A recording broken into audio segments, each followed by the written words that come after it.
The Honda CRF 1000L. Who cares about that name? It's the world famous Africa Twin.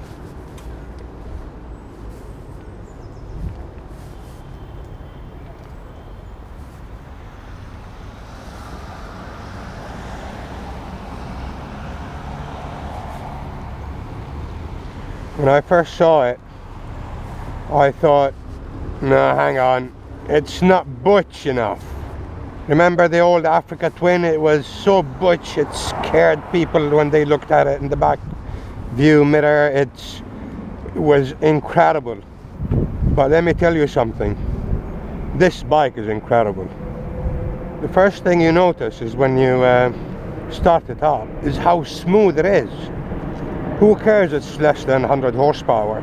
It's just incredibly smooth. There isn't a single, even minute vibration that comes through anywhere, whether through the handlebars, the foot pegs, or anywhere.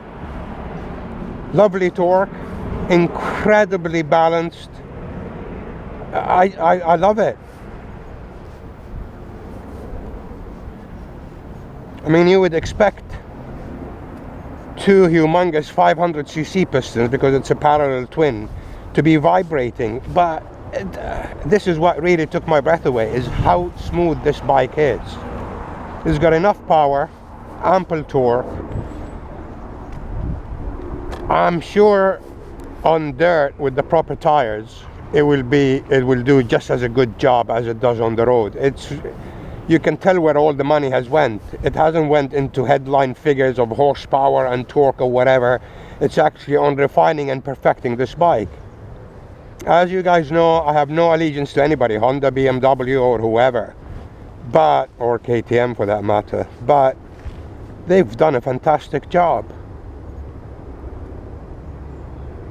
That screen is very effective at highway speed. Nice instrument cluster. I love these huge indicators indicating, because you can just see them and you won't forget that the indicator is on. Is it pretty? I don't know, but it's a fantastic bike. If I would ever even consider getting an adventure style bike, I think this will be on top of my list. I rode the GS before. The GS, you can cross continents on it, but the problem with it, in my opinion, and I always stress my opinion, is that in town it sucks. It's huge. While this one, I think, will do it all. It will cross continents, it will go on dirt, it does a fantastic job in the city. It's a fantastic all-round bike. I like it. I really like it. The only thing I noticed, traction control is a bit obtrusive. It kicked in so many times. Okay, it's a bit greasy and damp, but when it kicks in, it just kills all the power. It's not smooth. Maybe there is a way that you can change the traction control settings. I don't know. The sales guy didn't go through anything of that because I was in a rush. I would really consider this bike if I ever needed such a style bike.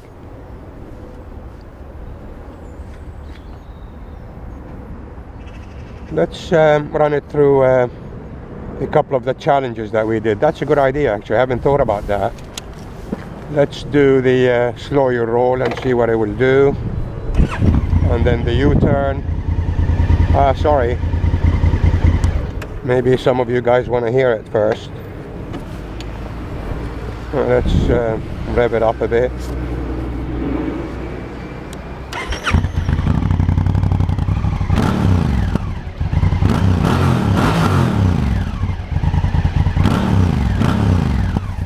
Not bad for stock. It was 1, 2, 3 to the fourth one just before the hump, yeah.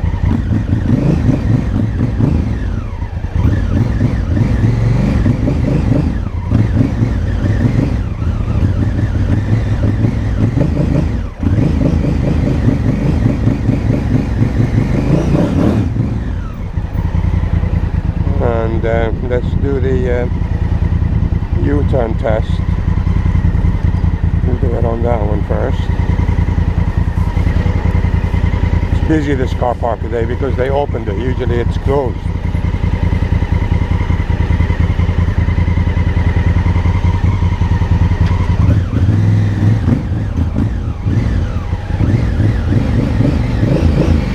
Wow,